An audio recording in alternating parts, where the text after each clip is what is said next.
Hello children, today we are going to do the third part of chapter 6, our government. We have already learnt about democracy, central government, state government and judiciary. We have learnt about how our country functions and how laws are made both at the central level and the state level. Now today we are going to learn about the responsibilities of a citizen. You have already learnt in standard 4 about citizens and citizenship. So we will recollect once, what do we mean by citizens? By citizens we mean people who are legally accepted as members of a particular country. Like in India, we are Indian citizens. The people of US will be called American citizens, citizens of America, and similarly the people who live in England will be called citizens of England. So people who live in a country, they are taken care of by their government. So it is the duty of the citizens to be loyal to their country, and it is their duty to discharge their responsibilities. And what are these responsibilities? The main responsibilities of a citizen which we are going to learn about are voting in elections, paying taxes and awareness. India is a democracy, and what does it mean? We elect our representatives. These representatives are elected during the elections that we have. Therefore, participation is an important element in the working of a democratic government. Voting is an important duty of citizens who live in a democratic society. In a democratic country like India, all citizens who have completed the age of 18 years have the right to vote. Voting is a great power of citizens, and hence a major responsibility of a citizen is to participate in an election.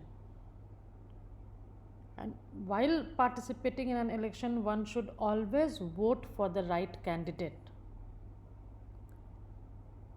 Before casting the vote, we should consider a candidate's ability and qualification, and always cast our vote for the most eligible and qualified candidates.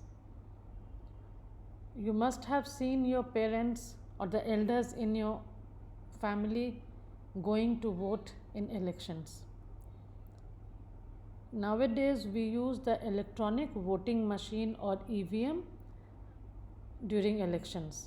Earlier we used to cast vote, as you can see in the picture below, in a box, ballot box, which is called the ballot box. People used to cast their vote in the form of slips of paper. But nowadays, when everything has gone digital, nowadays we use the electronic voting machine to cast our vote. So what is the first most important responsibility of a citizen? It is to vote in elections. Now moving to the second responsibility, it is paying taxes. Now what are taxes? Taxes are the price we pay for a civilized society. It is the financial contribution which we make for living in a developed and civilized society. The money which we provide by taxation is used by the government for carrying various welfare schemes and bringing about the different developmental activities. And these activities, they can include education systems, health systems, pension for elderly, unemployment benefits, and public transportation. So all these things, they have to be developed, they have to be taken care of, they have to be maintained.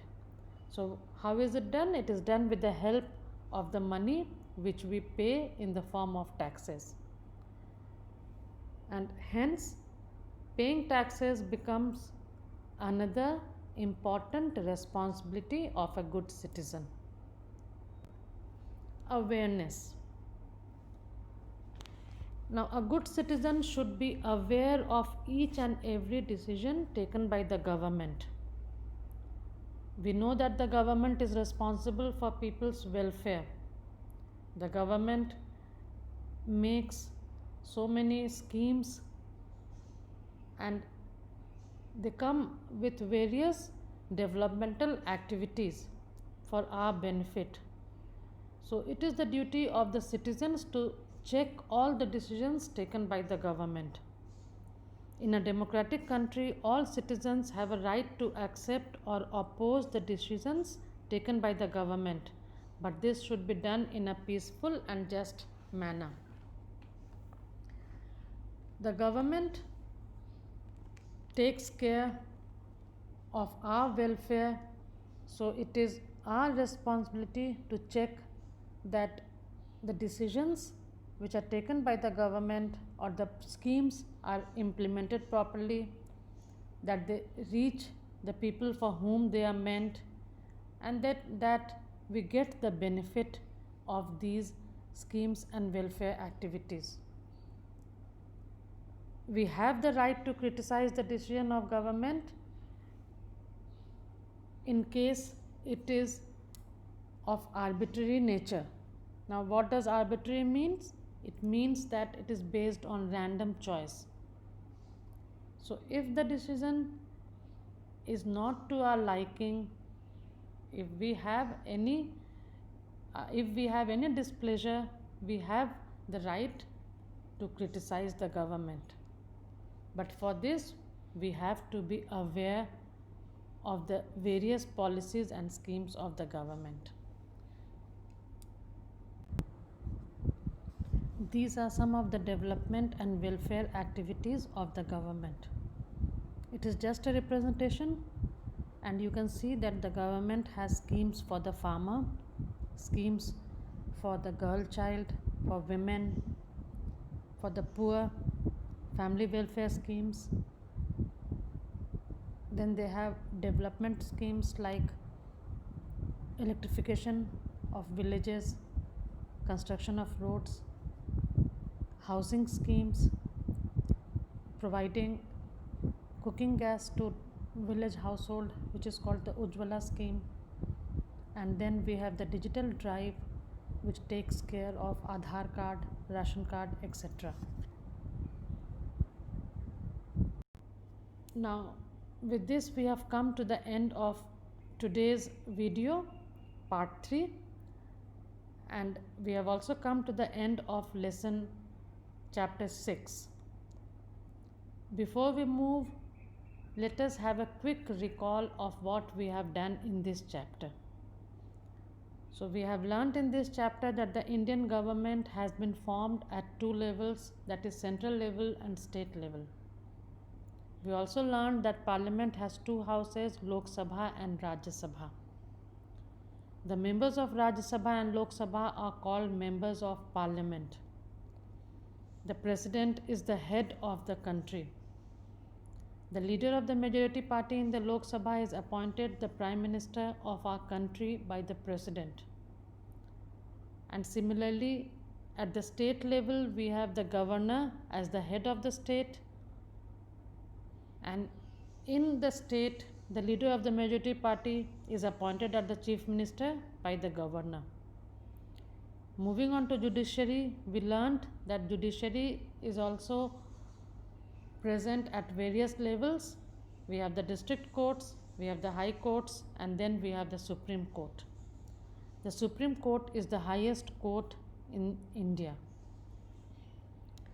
Now, I am giving you some activities which will be helpful in strengthening your GK too, because whenever the school reopens, we will be having quiz time, GK contest, these like we have every year, and you will be having various questions on politics.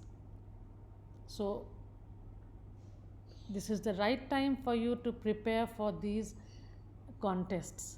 So to help you out, I have given you some activity from your book, and you can look for the answers and be ready.